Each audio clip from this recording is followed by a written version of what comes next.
Hello friends, good morning. Welcome back to my channel. Welcome, this is Ayesha blog. তোমরা সবাই কেমন আছো? আশা করছি সবাই খুব ভালো আছো। আমিও ভালো আছি। আজকে হচ্ছে সানডে। তো সানডে সকালবেলা বসে বসে এই যে দেখছি, সকালবেলা মা ওইদিকে অনেকগুলো নোংরা পাতা পড়েছিল, সেগুলো জমিয়ে রেখেছিলো, ওগুলো সকালবেলা পুড়িয়ে দিচ্ছে। আর এদিকে হচ্ছে দিদা এই যে এখানে ধনিয়া গাছ লাগানো আছে, ধনিয়া পাতা তুলছে। আর এইদিকে আমি বসে বসে চা খাচ্ছি আর এনাদের কাণ্ড দেখছি আর ভাবছি যে আজকে তো সানডে, আজকে এরা কী রান্নাবাড়ি করবে। তো জানি না কী রান্নাবাড়ি করবে। আর আমি বানাবো বিরিয়ানি। এখন বাজে সন্ধে 6টা। তো বিরিয়ানি চাল ভিজিয়ে রেখেছি। আর ওইদিকে হচ্ছে আধা ঘন্টা আগে চাল ভিজিয়ে রেখেছি, ডিম সিদ্ধ আলু সিদ্ধ করে নিয়েছি। আর আলু হচ্ছে নুন হলুদ দিয়ে মাখিয়ে রেখেছি। এদিকে লঙ্কা বাটা, জিরে বাটা, পেঁয়াজ বাটা আর পেঁয়াজ কুচোনো রেখে দিয়েছি। আর এদিকে ভাতটা বসিয়ে দিয়েছি। বিরিয়ানির জন্য রাইস কিভাবে বানাচ্ছি সেটা তোমাদের বলে দিই। ফার্স্টে জল দিয়ে দিয়েছি, জলের মধ্যে দিয়ে দিয়েছি গোটা গরম মশলা, তেল, সাদা তেল ইউজ করেছি আমি। আর রাইসটা 20 মিনিট পরে দিয়ে দিয়েছি।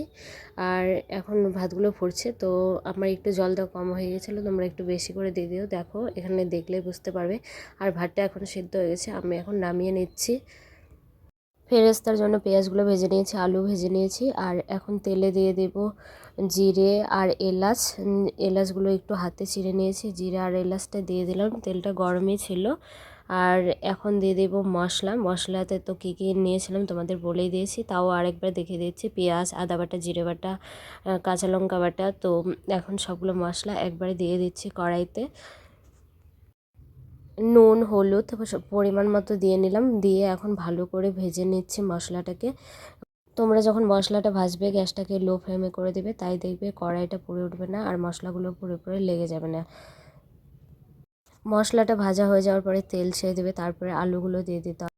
তরকারিতে কতটা পরিমাণে ঝোল লাগবে ওই পরিমাণ মতো ঝোলটা দিয়ে দিতে হবে। আমি তো এই যে এতটুকুই দিয়ে দিলাম, তোমাদের দেখিয়ে দিচ্ছি। আর তরকারিটা হয়ে যাওয়ার পরে ধনিয়া পাউডার, জিরে পাউডার আর বিরিয়ানি পাউডার এটা দিয়ে নামিয়ে নিতে হবে। একটা থাল দিয়ে ঢেকে দিয়েছি যাতে তরকারিটা তাড়াতাড়ি হয়ে যায়। আর এদিকে তোমাদের রাইসটা দেখে দিচ্ছি। বাড়িতে আছে কেওড়া জল, ভিনিগার, গোলাপ জল। আর এদিকে তরকারিটা হয়ে গেছে, এখন ভাপ দিতে বসিয়ে দিয়েছি সব কিছু দিয়ে।